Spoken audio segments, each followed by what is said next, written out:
masculinistas, Calvo da Campari, dentre outras coisas que eu evitei trazer para este canal, que eu não queria falar, desse bando de homem misógino, machista, bostejando por aí, trazendo desinformação, trazendo o masculinismo como se fosse um oposto do feminismo, como se fosse um movimento pró-direitos dos homens, como se os homens já não dominassem toda a sociedade e estivessem em posição de privilégio e de poder. Hoje o vídeo é sobre o que eu evitei tanto de falar, mas que é muito necessário. Já se inscreva, já deixa seu like e vem participar com a gente. Eu sou a Lê Monteiro de Castro, aqui a gente fala de protagonismo feminino, sou pesquisadora de desigualdade de gênero, capacitada, diferente desses caras que falam por aí, que são coaches de qualquer coisa, e além disso também sou jornalista e dou aula de oratória feminina. Vem comigo e assiste esse vídeo que tá, bizarro, mas tem que falar, né? Fazer o que, gente? A gente tenta não falar da vergonha alheia, mas ela tá presente no nosso dia a dia, é uma movimentação importante de ser dita, então eu, como cientista social, cientista política, tenho que falar sobre. Vem!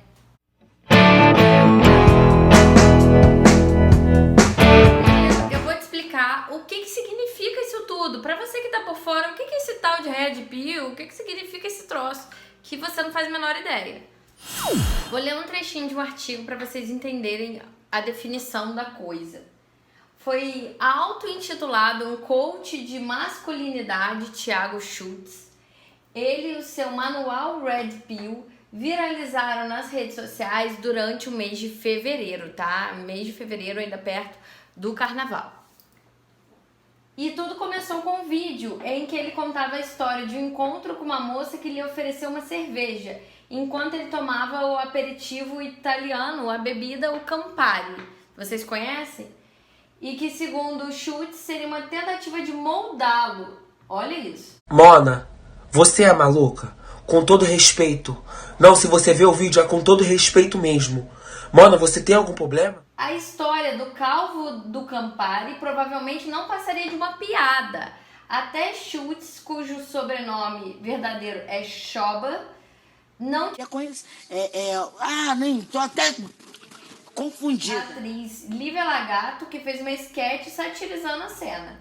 Nas mensagens, o coach disse que se ela não tirasse conteúdo do ar, ele ia ter que resolver de duas formas que eu vou escrever aqui embaixo para não ter que falar, beleza? Ele tentou oferecer uma retratação dizendo que não ameaçou, mas até então a história tinha tomado outras proporções e as pessoas começaram a tentar entender o que é esse negócio de manual Red Pill. Então, dentro desses grupos existem mensagens de misoginia, dentro desses espaços que esses homens trazem o que eles chamam de masculinistas, e eles trazem um contrassenso, dizendo que são homens heterossexuais que se relacionam com mulheres, mas tem um sentimento de vingança contra as mulheres, um sentimento baseado numa raiva e num ativismo pelo direito dos homens, e se contrapõe às ditas feministas e aos direitos que esse movimento tenta adquirir, conquistar e conquistou ao longo dos anos. Aí você pode parar para pensar, mas Alê, esses caras devem ser contra as feministas, as mulheres progressistas, as mulheres de esquerda e etc. E em relação às mulheres de direita, eles devem achar legal, as mulheres que se veem como conservadoras, defensoras da família e etc. Não, nem elas estão livres. Eles trocam mensagens do tipo chamando mulheres de merdalheres, diabolheres e as conservadoras de conservadias. De uma grosseria, de uma vulgaridade em vários momentos, imperdoável. E ele explica que essa Red Pill não é um movimento por si só, mas um termo que eles usam nesse grupo, ok? O termo faz alusão a uma cena do filme Matrix, em que o protagonista tem a escolha de tomar uma pílula azul e continuar vivendo numa ilusão, e tomar a pílula vermelha e descobrir a verdade, ou seja, eles são os detentores da verdade. Não se esqueça dessa parte.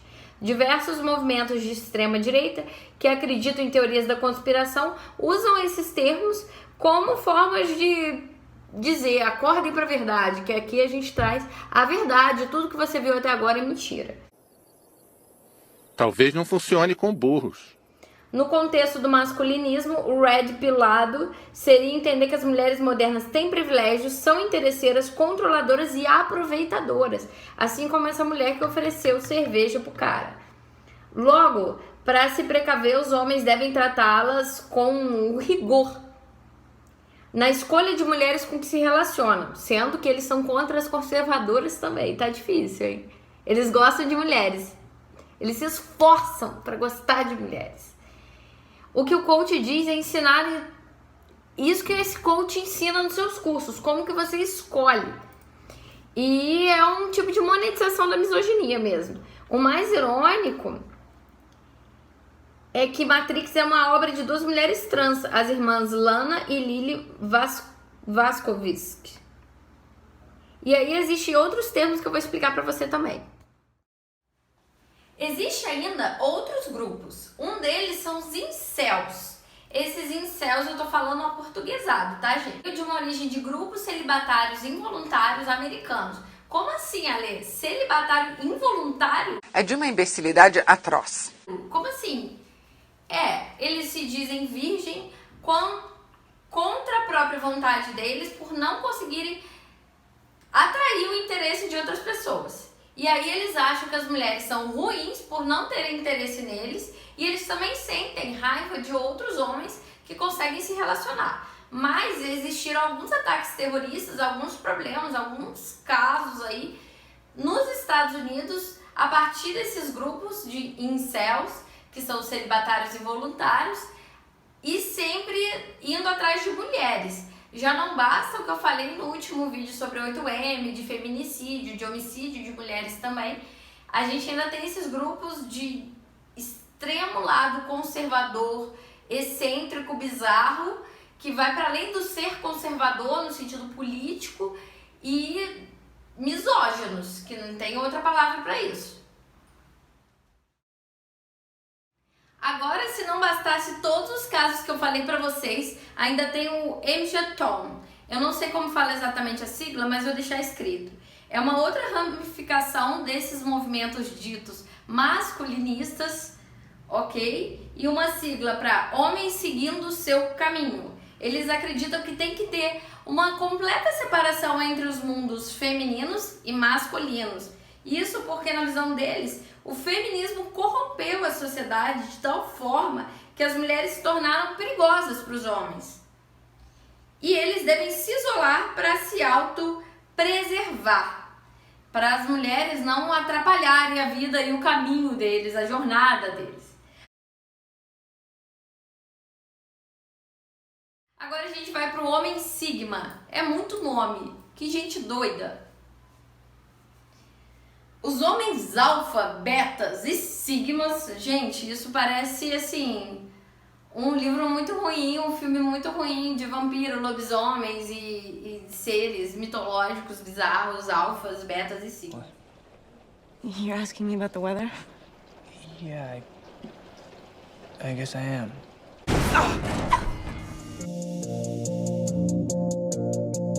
De acordo com as letras do alfabeto, entram no contexto dos coaches de masculinidade que vão ensinar como os homens devem se comportar com as mulheres.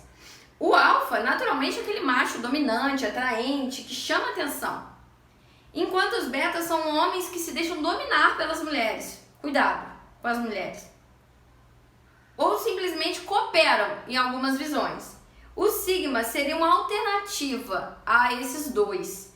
Por quê? Ele é um homem seguro de si, com espírito de liderança, porém mais introspectivo. Ele não é tão comunicativo, não é tão alfa, mas ele é sigma. O problema é que esses homens, eles se identificam com o emoji divino e se colocam como super merecedores, que devem ser adorados pelas mulheres, porque eles são incríveis, eles são sigmas e masculinistas. Já que elas são separadas em grupos que têm mais ou menos valor. Além disso, a ideologia tem diversos vieses racistas. Em resumo, cada um desses termos é utilizado em contextos diferentes. por grupos distintos, mas têm uma ideia em comum: a misoginia, guiada por teorias da conspiração e por um sentimento de frustração com o progresso das mulheres na sociedade atual. O próprio Calvo da Campari hoje diz que homens não devem se relacionar com mulheres acima de 30 anos de idade, foi rejeitado por uma mulher de 50 anos em um reality show da Netflix lançado em 2020. Agora eu vou explicar por que isso acontece. Vem comigo. Os movimentos, eles surgem em contraponto, em contrapartida, como uma reação.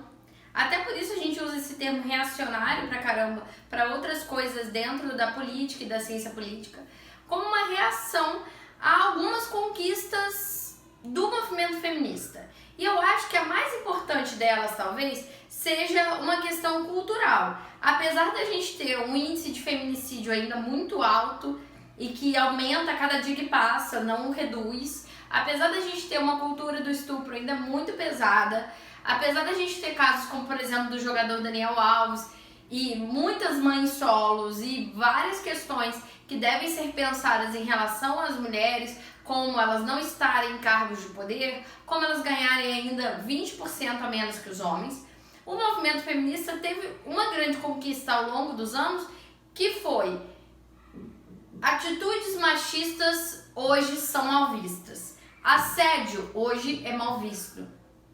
E a ideia da mulher poder ser o que ela quiser. Isso na prática funciona 100%? Não, não funciona 100%.